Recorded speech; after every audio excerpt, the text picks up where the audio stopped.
Hamas Hezbollah कभी नहीं हारेंगे, ये कहना है इजरायली मंत्री। और देखिए इसके बाद सवाल उठता है कि क्या इजरायली मंत्री ने हार मान ली है और अब दुनिया में क्यों नया बवाल हो गया है। रिमझिम के 5 पॉइंट्स में देखिए, हमास हिजबुल्लाह को क्यों कभी नहीं हरा पाएगा इजराइल, बड़ा सवाल है। दूसरा, इजराइल के आर्थिक हालात क्या खराब हो गए हैं। तीसरा, ईरान ने कैसे इजराइल को नई चोट दी है, क्योंकि आपको पता है कि वो जो हमास का हमला हुआ था उसको 1 साल पूरा हो गया है। चौथा, इजराइल की 7 मोर्चों पर ये ऑक्टोपस से जंग क्या है। पांचवा, जंग के 1 साल पर यह खौफनाक हालातों की तस्वीर आज आपको देख लेनी चाहिए। नमस्ते, मेरा नाम रिमझिम जेठानी है और आप रिमझिम के 5 पॉइंट्स देख रहे हैं। सबसे पहले आप ये मैप देखिए मिडिल ईस्ट का इलाका है जहां पर इस वक्त सबसे ज्यादा टेंशन हो रही है। आपको पता है कि जब से ईरान ने इजराइल पर हमले किए हैं तब से इजराइल ने भी 7 मोर्चों पहले से करता आ रहा है कि इजराइल, यहां पर अगर मैं थोड़ा आपको जूम दिखाती हूँ, देखिए ईरान ने दागी मिसाइलें इजराइल पर। आपको पता है हिजबुल्लाह जो कि लेबनान में है, इन दोनों के बीच में अभी टेंशन चल रही है। आपको पता है अब ये चीज सीरिया, इराक तक भी पहुंच चुकी है। अब तो तुर्की ने भी बयान दे दिए हैं और अब देखिए ये इजिप्ट और सऊदी अरब तक भी पहुंचने वाली है, क्योंकि यमन से ऑलरेडी लगातार हमले हो रहे हैं। और देखिए ये सबसे पहला पॉइंट कि कैसे इजराइल के एक्स सिक्योरिटी चीफ ने बोला है no complete victory possible in Gaza Lebanon, यानी इजराइल चाहकर भी पूरी तरीके से गाजा और लेबनान में पूरी तरीके से जीत हासिल नहीं कर सकती है, क्योंकि हमेशा कोई ना होगा, चाहे कितने भी मिसाइलें बरसा दी जाए, कितने भी बम बरसा दिए जाए, हमेशा कोई ना कोई होगा फायर करने के लिए। और इसका एक ही रास्ता है, वो है पॉलिटिकल सेटलमेंट्स। और देखिए ये जो इन्होंने कहा है, उनका नाम मैं आपको बता देती हूं, जियोरिया आइलैंड। इन्होंने ये कहा है कि देखिए गाजा और लेबनान पर ये जो मिलिट्री प्रेशर बनाने की कोशिश हो रही है वो काम नहीं आ रही है, सिर्फ और सिर्फ पॉलिटिकल सॉल्यूशन ही काम आएगा। और देखिए कसम ब्रिगेड जो कि हमास की आर्म्ड विंग है, उसने आज ही के दिन 7 तारीख है, वही 1 साल पहले जो हमास ने इजराइल में घुस के हमले किए थे और पूरे के पूरे बंधक बना लिए थे वहां पे 200 से ज्यादा लोग, तो देखिए आज भी उन्होंने उतना ही हमला किया, यानी वैसा हमला नहीं किया, लेकिन उधर कसम ब्रिगेड से हमले वहां पर हुए। तो ये बताता है कि अभी तक हमास और लेबनान में ज्यादा उनके ऊपर मिलिट्री प्रेशर नहीं आया है और वो लगातार हमले कर रहे हैं। तो देखिए अब इसके बाद यही सवाल उठता है कि अगर इजराइल के एक्स सिक्योरिटी चीफ ऐसा बयान दे रहे हैं तो इसका क्या मतलब है। फिर देखिए अब मैं आपको कुछ अपडेट्स दे देती हूँ। हमास और हिजबुल्लाह ने फायर किए हैं रॉकेट इजराइल पर अक्टूबर 7 की एनिवर्सरी पे। मैं आपको बता रही थी कि कुछ बड़ा होने वाला है। देखिए इजराइल ने ईरान पे तो हमले नहीं किए, लेकिन लगातार हमास हिजबुल्लाह भी हमले कर रहा है और इजराइल भी लेबनान में हमले कर रहा है। और आप जैसे कि देख सकते हैं कि बैरूत में ये हमले और ज्यादा बढ़ गए हैं और हिजबुल्लाह लगातार रॉकेट अटैक कर रहा है इजराइल पर।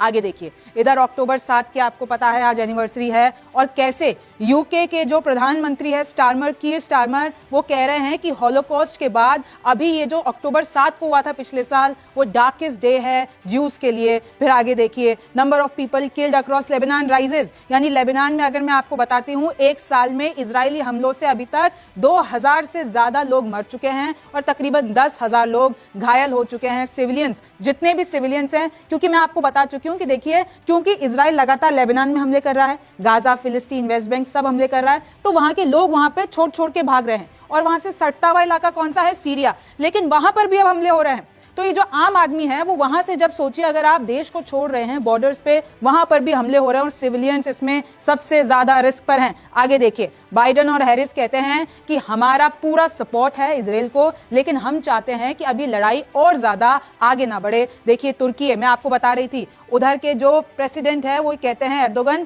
कि Israel will pay for the price for genocide in Gaza, यानी जो गाजा में इजराइल ने किया है ना उसको भुगतान करना पड़ेगा। पूरी धमकी है तुर्की की तरफ से। मैंने आपको बता दिया था चार्ट में कि तुर्की उस तरफ आता है, तो तुर्की भी जो है वो खुले मोर्चे पर आ गया है कि हम खड़े हैं ईरान के साथ, हम खड़े हैं गाजा के साथ, हम खड़े हैं हिजबुल्लाह के साथ। फिर देखिए कि कैसे खान यूनिस से रॉकेट अटैक होता है सेंट्रल इजराइल पर, ये उधर की आर्मी का कहना है। कसम ब्रिगेड जो मैं आपको बता रही थी, जो हमास की आर्म्ड विंग है, और जब ये अक्टूबर 7 को पिछले साल हमले हुए थे तब कहीं ना कहीं ये इन्वॉल्व थी। और देखिए खान यूनिस से उन्होंने घाव को वापस ताजा करने के लिए, उस पूरे हॉरर को वापस ताजा करने के लिए वहां से हमले होते हैं, ये इजरायली आर्मी बता रही है। और देखिए यूएन के पीस कीपर्स ये कहते हैं कि अब जो ये जितना भी मामला है वो एस्केलेट होता जा रहा है और अब ये धीरे धीरे और ज्यादा बढ़ रहा है। और इनफैक्ट जो लेबनान में यूएन पीस कीपर्स रहते हैं वो भी इजरायली हमलों से रिस्क पर हैं। यानी यूएन, आपको पता है ना, यूनाइटेड नेशंस, हर देश में हर जगह इनके लोग होते हैं, लेकिन अब वो भी खतरे में हैं, उनकी भी जान खतरे में है, क्योंकि इजरायली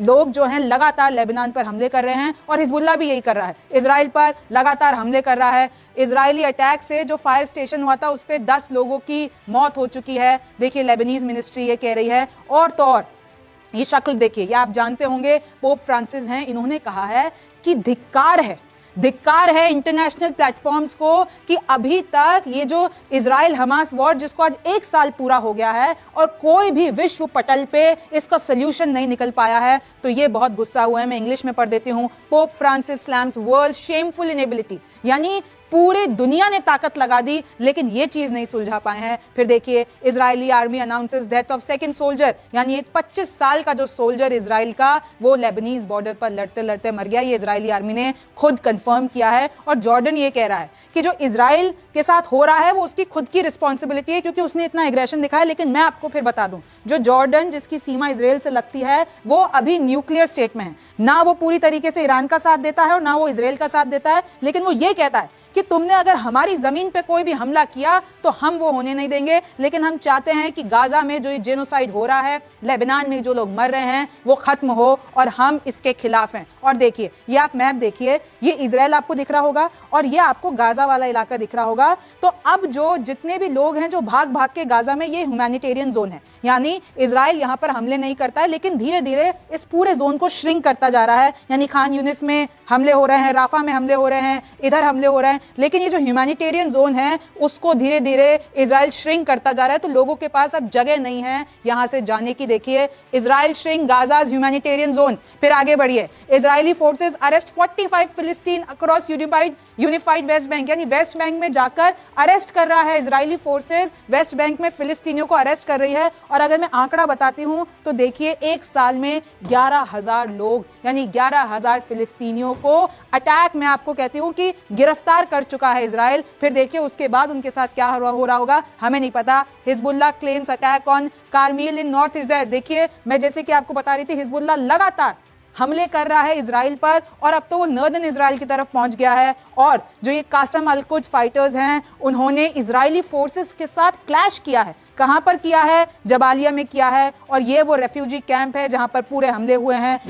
आगे बढ़ते हैं। देखिए, top Iranian military commander in good health, यानी अफवाह उड़ी थी कि कुछ फोर्स के जो इस्माइल कानी हैं उनको उड़ा दिया गया इजराइल की तरफ से, लेकिन अब जो पता चला है कि उनकी हालत एकदम ठीक है और उनको कुछ भी नहीं हुआ है। और तो देखिए, Germany stands by your side, यानी इजराइल के समर्थन में जर्मनी उतर चुका है और बोला है कि जो हमास के टेररिस्ट हैं उनसे लड़ना पड़ेगा। आप देखिए, जर्मनी वही जगह है जहां पर होलोकॉस्ट हुआ था। तो अब जो जर्मनी है उन्होंने इजराइल की तरफ अपना रुख कर लिया है और वहां के जर्मन चांसलर ने बोल दिया है कि हम साथ में खड़े हैं। और जो अक्टूबर 7 को जो हुआ था, हमास ने जो इजराइल के लोगों के साथ किया था वो गलत था। जापान ने भी यही कहा है कि जो हमास ने अटैक किया था वो बिल्कुल गलत था। और उसके बाद आज गाजा की हालत आप देखिए कि गाजा कैसे अब पूरा का पूरा खंडर बन चुका है और अब लेबनान भी उसी स्थिति में है कि कैसे अब दूसरा गाजा वो बनने वाला है। और देखिए, हिजबुल्लाह रुक नहीं रहा है, लगातार हाइफा पे, यानी इजरायली सिटी है हाइफा, और पहली बार ऐसा हुआ है कि जो पोर्ट सिटी है हाइफा की, वहां पर गाजा ने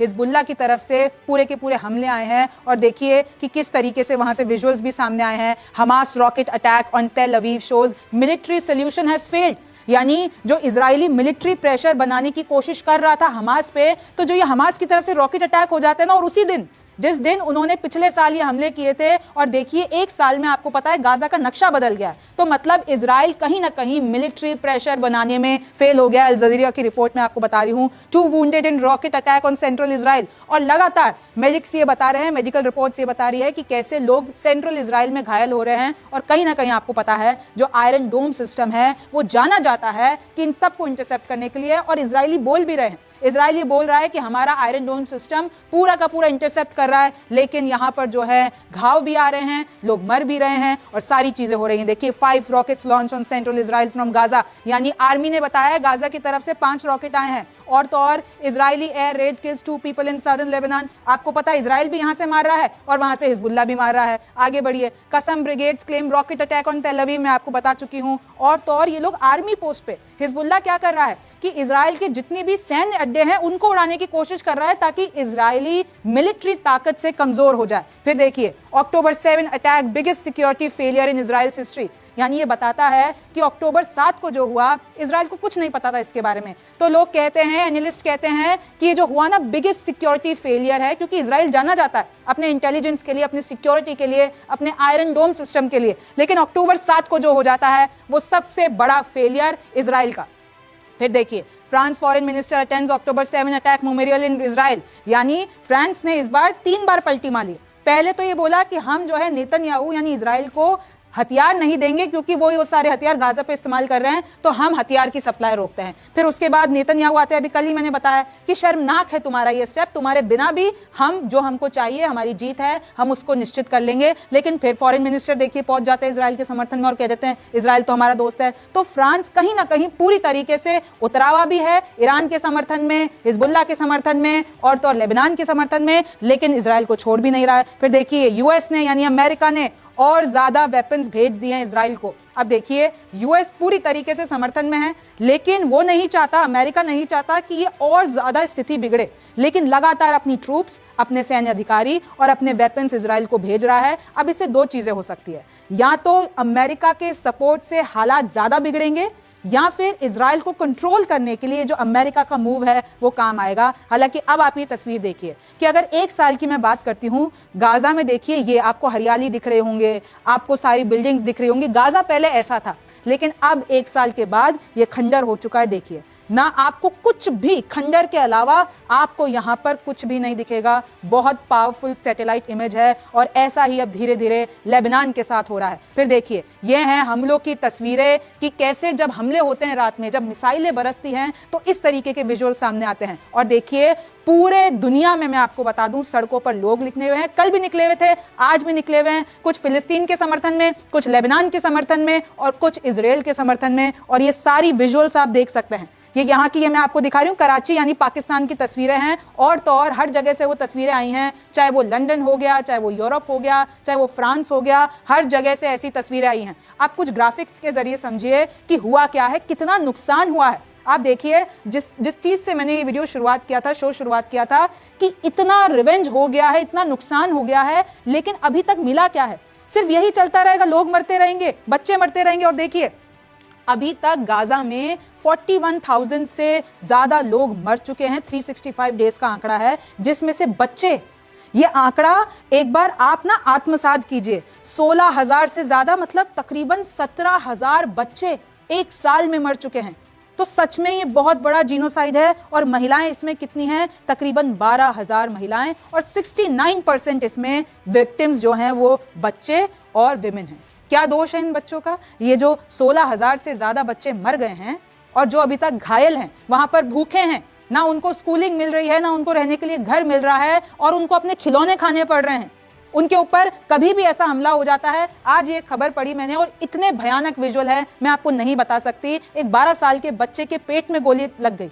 तो इस तरीके के जो नुकसान हुआ है वो बहुत ही ज्यादा खराब है और कहीं ना कहीं अब ये रुक जाना चाहिए। Tokyo police move to disperse protesters near Israeli embassy, यानी जहां जहां इजरायली एम्बेसी है लोग वहां जाके प्रदर्शन कर रहे हैं और आज ये हुआ है। जैसे कि टोक्यो की मैं आपको बात बता रही हूं। फिर आगे देखिए, Netanyahu says Israeli changing security reality in region, यानी नेतन्याहू ने संदेश दिया है कि हमारे पास हमारा सिक्योरिटी सिस्टम तो है, लेकिन अभी मैंने थोड़ी देर पहले आपको बताया है कि कैसे उसमें भी उसको भी भेद दिया है कहीं ना कहीं हिजबुल्लाह ने, ईरान ने, चाहे आप हमास ले लीजिए। तो अब इजराइल ये सोच रहा है कि हम हमारी सिक्योरिटी की चीजें चेंज करेंगे जिसमें सबसे ज्यादा फायदा हमारी औरतों और हमारे बच्चों को होगा। तो अब हम ये नया प्लान बना रहे हैं। फिर देखिए, 75,000 टन का जो पूरा का पूरा बॉम्ब है वो इजराइल ने गिराया है। कहां पर? गाजा पर। और अगर मैं आपको बताती हूँ 42 मिलियन टन का यहां पर खंडर बन गया है। और अगर मैं आपको बताती हूं कितना नुकसान हुआ है, $33 बिलियन। आप जीरो लगाते लगाते थक जाएंगे, इतना नुकसान यहां पर हो चुका है। और देखिए, कमला हैरिस, आपको पता है कि कैसे ये सब कुछ अमेरिका से बहुत ज्यादा जुड़ा हुआ है। अमेरिका में अभी चुनाव है, आपको पता है कि कौन है रेस में, कमला हैरिस और दूसरी तरफ पे डोनाल्ड ट्रंप। तो उन्होंने ये बताया है कि क्या, और उन्होंने सवाल पूछा है कमला हैरिस ने, अभी तक कोई भी जीता नहीं है, अभी इलेक्शन होने वाले हैं, तो कमला हैरिस ने पूछा है कि क्या यूएस का इन्फ्लुएंस जो अमेरिका का एलाय है इजरायली प्राइम मिनिस्टर नेतन्याहू उस पर कम हो गए, क्योंकि इतने बार से अमेरिका चिल्ला रहा है कि यार एस्केलेशन मत करो, इस सिचुएशन को और ज्यादा मत करो। सबने कहा था कि लेबनान के अंदर ग्राउंड इन्वेजन इजराइल को नहीं करना चाहिए, फिर भी किया। अब धीरे धीरे जो इजराइल की तरफ से प्लानिंग सामने आ रही है कि ईरान की न्यूक्लियर फैसिलिटीज को उड़ाने की तैयारी है, उधर के ऑयल फैसिलिटीज को उड़ाने की तैयारी है, तो क्या कमला हैरिस ये सवाल उठा रही हैं कि क्या अमेरिका की बात अब इजराइल सुनता नहीं है, क्या अमेरिका का इन्फ्लुएंस इजराइल पे अब कम हो गया है? बड़ा सवाल उठा रही है। और अगर सोचिए कमला हैरिस यूएस इलेक्शन